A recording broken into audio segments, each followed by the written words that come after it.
former employee of Governor John Bel Edwards came forward this morning alleging the governor knew about her being sexually harassed by his former chief of staff.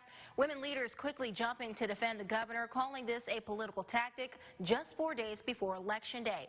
NBC 10's Chelsea Jones is breaking down both sides. She joins us now in the studio. Chelsea, are analysts calling this a strategic move? Well, Michelle, Joshua Stockley, political professor at ULM, says rarely does anything happen accidentally when it comes to politics. But at this point, he says most voters have already made up their minds on who they're going to vote for. Won't you apologize?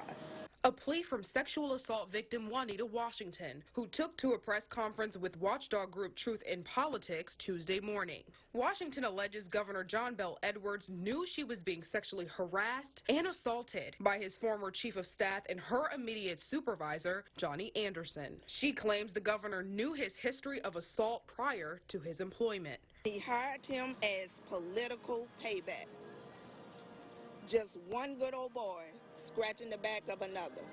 Governor Edwards responding to Tuesday's claims, saying that it is false and he took quick action to right the wrong, changing the way the state approaches sexual harassment cases with new policies. When there was an allegation or a complaint brought to me, within hours, Mr. Anderson's employment terminated.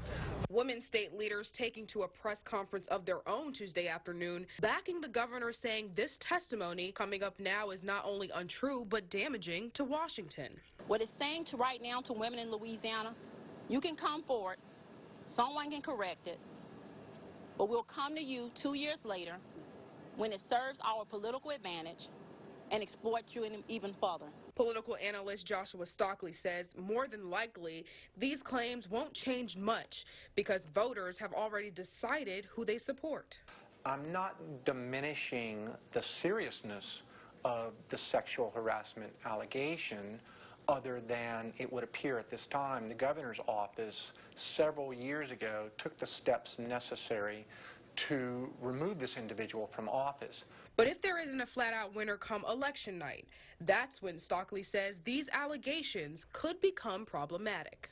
If we have a runoff and this lawsuit or issue continues to linger, yeah, I think there is a long-term potential for some negative influence on the governor's race.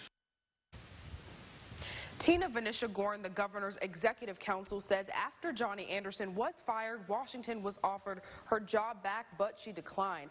Washington has since released a statement saying, quote, "That was a lie." For your local election headquarters, I'm Chelsea Jones.